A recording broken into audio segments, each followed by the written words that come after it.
folks? It's Zach Elliott, and feel free to argue. Hope everybody's doing okay. I want to talk a little bit about healthcare this morning, and I'm going to try to do it in a rational manner, even though I think that's against the law. But I think it's important to have the right way of looking at this. Otherwise, not a single fucking thing that you're watching is going to make any sense at all. So, the first thing we need to do is we need to dispense with the thought that anybody wants in Washington to really fix healthcare. Healthcare in general, meaning all the things that comprise healthcare, the insurance companies, the doctors, etc., are to a greater or lesser extent invested in the current system, especially the people who are ponying up the big money. They're one of the two largest contributors year in and year out to campaigns.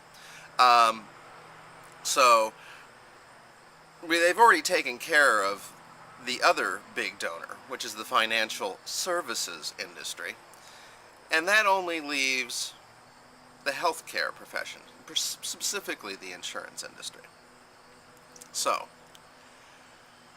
in order to look at things correctly, you need to think of Obama as not running on a platform that got him votes, but running with a liability.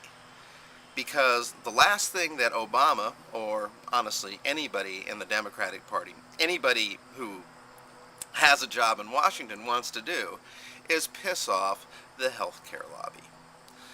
Why? Because that means you don't get their money, and all their money goes to fund your opponent.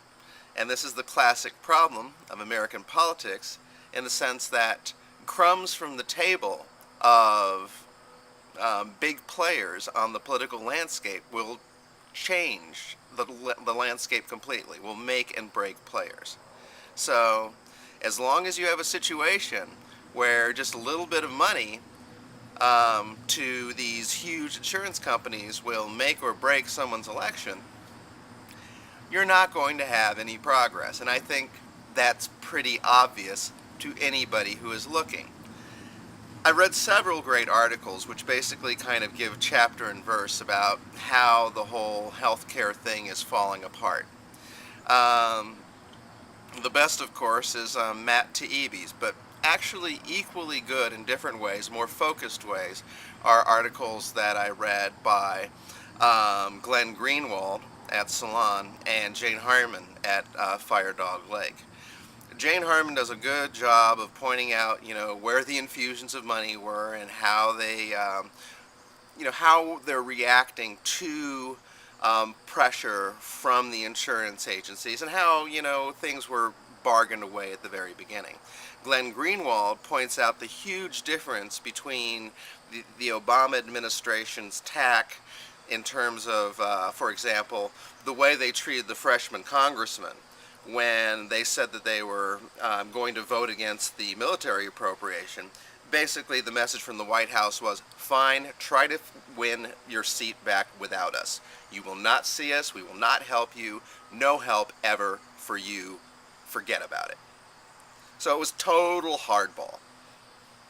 On the other hand, when some of the more progressive people were supporting the ads, attacking the Blue Dog Democrats for, dragging their feet on health care, the message from the White House was very different. It was like, how dare there be this partisan rancor? How dare, anybody not get in line on this thing? And they were criticizing the people who were attacking the Blue Dog Democrats. Right. So that's where his priorities are. And then, of course, you have Matt Taibbi talking basically about how, due to these pressures, due to the fact that, this is all about avoiding another contract with America crowd, basically coming in the midterm elections and hamstringing Obama. So that's the goal. That's what they're trying to avoid. if they happen to give us a little improvement in healthcare while they're doing that, fine. It's not anything they care a whole lot about. If they end up producing something which, as it turns out, it looks like is going to be a complete disaster, because it's not going to get any of the cost savings that it's supposed to, because it's going to be an entirely taxpayer funded program.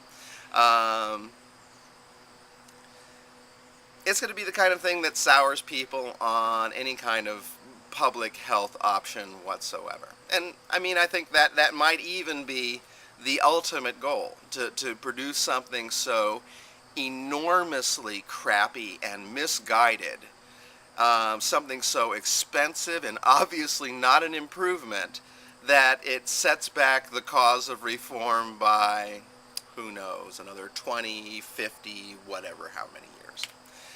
I think it's curious, for example, as Matt Taibbi points out, that nobody seems to be mentioning the fact that single payer saves us $350 billion in paperwork instantly.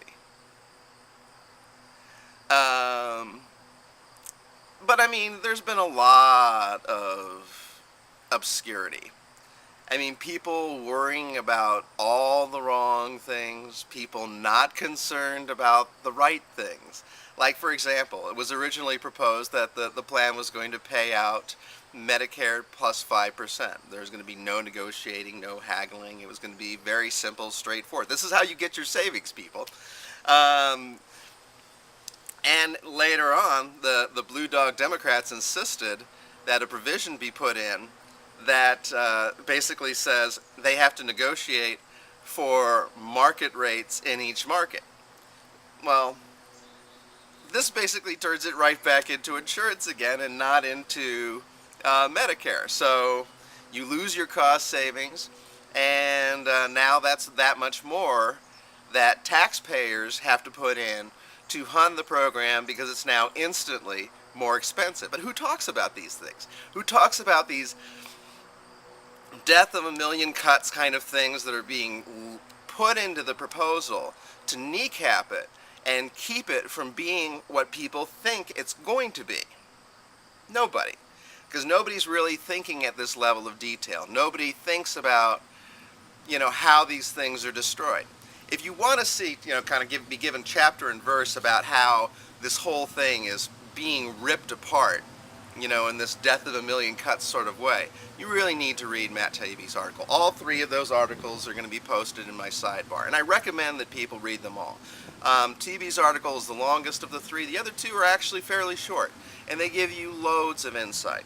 But the one thing I think that people need to be aware of, more than anything else, is that this is a political fight.